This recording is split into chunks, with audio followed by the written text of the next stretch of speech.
কথা আল্লাহ তাআলা বলেন। আল্লাহ তাআলা বলেন ওয়া'মুর আহলাকা বিস-সালাতি ওয়াসতাবির আলাইহা লা নাসআলুকা রিজকা। বান্দা আমি আল্লাহ তোমার কাছে রিজিক চাই না, নাহনু নারযুকুকা। মূল কথা হইল তুমি নামাজি, ঘরের মানুষগুলো নামাজি, নাহনু নারযুকুকা, আমি আল্লাহ তাহলে তোমাকে রিজিক দিয়া দিব। এখন বলেন রিজিকের জিম্মাদারি যদি রাজ্জাক নিয়ে নেয়, রাজ্জাকের কথা অনুযায়ী যদি আমরা নামাজি হয়ে যাই, রাজ্জাক যেই রিজিক দিবেন ওটা যদি অল্প হয় ওটার মধ্যে পরিপূর্ণ বরকত থাকবে, ঠিক কিনা বলেন?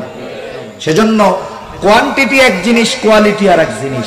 পরিমাণ বেশি হলেই যে বরকত হয় তা না, আবার পরিমাণ কম হলে যে জীবন চলে না তা না। পরিমাণ কম হলেও যদি ওর মধ্যে বরকত থাকে, ওই অল্প দিয়েও জীবন যাপন করা যায় কি যায় না? সেজন্য দুনিয়ার লাভ, একটা লাভের কথা বললাম, রিজিক লাভ করা যায়।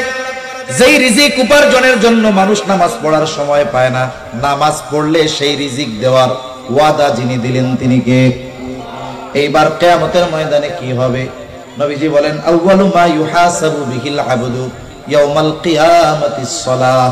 কিয়ামতের দিন সর্বপ্রথম নামাজের হিসাব নেওয়া হবে। আর এক হাদিসের মধ্যে নবীজি আর একটু বাড়ায় বলেন, যার এই হিসাবটা সহজ হয়ে যাবে তার বাকি হিসাব যিনি সহজ করে দিবেন তিনি কে?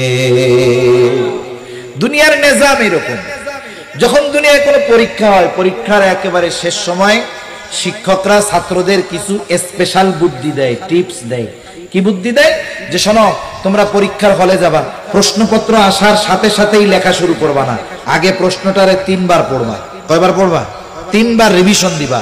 3 বার রিভিশন দেওয়ার পরে যেই প্রশ্নটা তুমি সবচাইতে সুন্দরভাবে লিখতে পারবা, ওইটা যদি একেবারে 10 নম্বরেও থাকে, ওইটারে প্রথমে খাতায় লিখবা। এরপরে ওর চাইতে যেটা একটু কম ভালো পারো, এইটা এরপরে ধারাবাহিকভাবে লিখতে লিখতে একেবারে খারাপ যেটা পারো সেটারে সবার লাস্টে লিখবা। প্রশ্নপত্রের সিরিয়াল মেনটেনের দরকার নাই, তুমি যেটা ভালো পারো সেটা আগে লিখবা। এটা হলো নিয়ম, স্যার বলে দিছে এরকম।